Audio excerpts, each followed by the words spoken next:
किसी को भी प्रयोग करके देखना हो कि हमारे श्री कृष्ण क्या है, एक ही श्लोक, केवल एक श्लोक, संपूर्ण भागवत 18,000 श्लोक तो एक श्लोक, कृष्णाय वासुदेवाय हरे परमात्मने प्रणत क्लेश नाशाय गोविंदाय नमः। भारी से भारी संकट को अगर ऐसे उड़ा न दे श्लोक तो हमें बताना, आप जप करके इसका कीर्तन कीजिए, इसी का जप कीजिए माला से और इसी का कीर्तन कीजिए, अनुष्ठान कीजिए, और परिणाम में अगर आपको दिखाई न दे तो हमें बताना।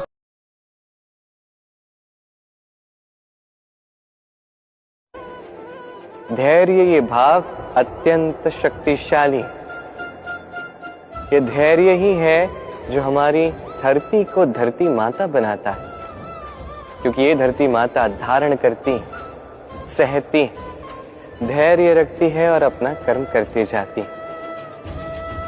ये धैर्य ही था माता सीता में जो रावण का अंत हुआ।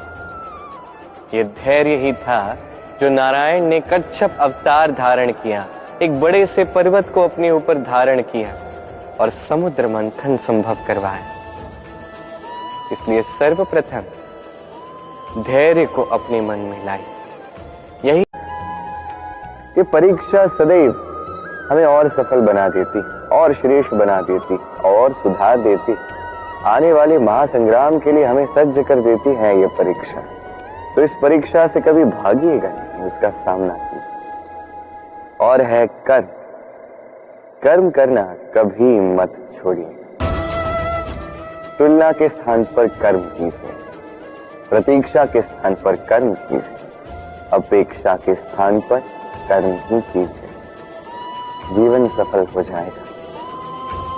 देखिए, अंत में सत्य कहूं तो ये कर्म और वे परीक्षा ही है जो हमारे जीवन को सुखी बना सकते हैं। आइए और मेरे साथ प्रेम से कहिए, राधे राधे। सफल बनने के लिए खुद में इतना वक्त लगा दो कि किसी और की बुराई करने का वक्त ही ना मिले। लहरों के डर से नौक कभी पार नहीं होती, कोशिश करने वालों की कभी हार नहीं होती।